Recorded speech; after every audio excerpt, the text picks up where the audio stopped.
किसी दूसरे धर्म में स्त्री है कहीं ईश्वर में?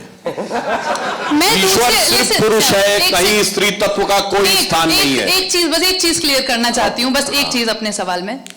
जब मैं, ये भी एक चीज है जो मैंने बहुत ज्यादा नोटिस की है कि जब मैं किसी भी हिंदू धर्म को लेकर, जब मैं किसी हिंदू धर्म के विद्वान से सवाल पूछती हूँ तो वो मुझे ये पहले बताते हैं कि दूसरे धर्म में तो ऐसा नहीं है। नहीं, मुझे आप सिर्फ मेरे धर्म का बताइए।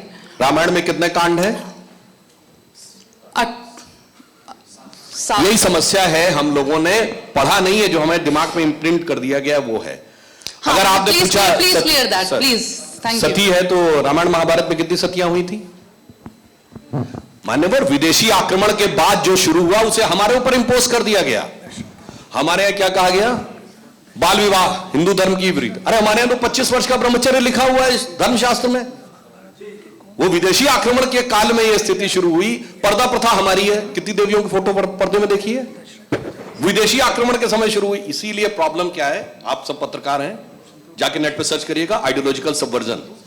यूरी बेजमेनेव एक पत्रकार था जो बेसिकली केजीबी का एजेंट था, 60s और 70s में रहता था। पूरा communist agenda of ideological subversion, first stage of destabilisation, demoralisation.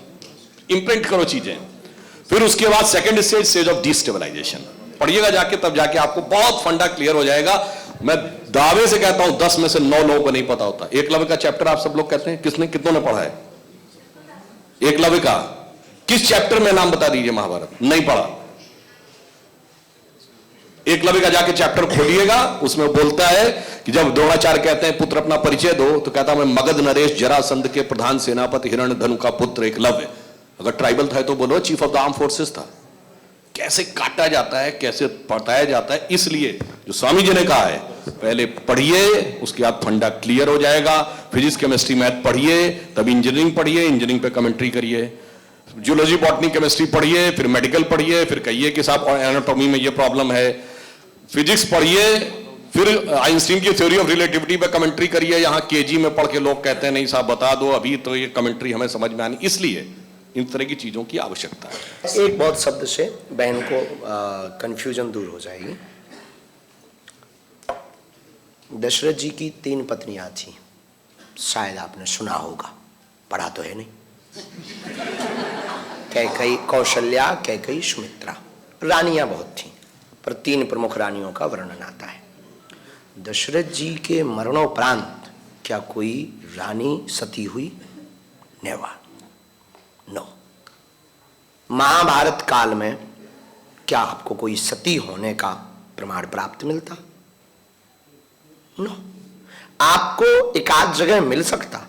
आदाह स्वरूप भाव में आपको हम सिर्फ इतना बताना चाहते, आप जिस हिंदू धर्म में हैं आपको गौरव करना चाहिए कि यत्र नार्यस्तु पूज्यन्ते रमन्ते तत्र देवता। आप उस सनातन धर्म की स्त्री और नारी और आप वीरांगना हो जिस सनातन धर्म में सबरी के लिए राम पैदल चल करके उसके मान बढ़ाने के लिए जाते हैं। और आप उस सनातन धर्म की वीरांगना हो, आपको ये गौरव होना चाहिए जहां पर आपको देवी का दर्जा दिया जाता। विमला देवी, कमला देवी, सविता देवी। अब रामलाल देवता बताओ तुम, पढ़ा तुमने कभी मदन लाल देवता, सुधांशु देवता? कभी तुमने पढ़ा धीरेन्द्र देवता? पर विमला देवी मिलेगी आपको, विमला देवी मिलेगी। इससे ये सिद्ध है कि हमारा सनातन धर्म स्त्रियों के प्रति बहुत उदार है। रामचरितमानस पढ़ें तो पहला श्लोक ही वर्णन बड़ा अद्भुत है।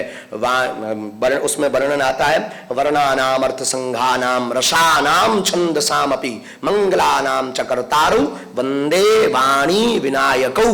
गणेश जी को बाद में प्रणाम कर रहे, पहले वाणी रूपी सरस्वती को प्रणाम कर रहे। ये हमारा सनातन धर्म है जहां स्त्रियों को देवी रूप में पहले ही पूजा जा रहा है। इसलिए आपको गौरव होना चाहिए और ये दिमाग की चिप को निकाल करके ये वाली फिट कर लेनी चाहिए।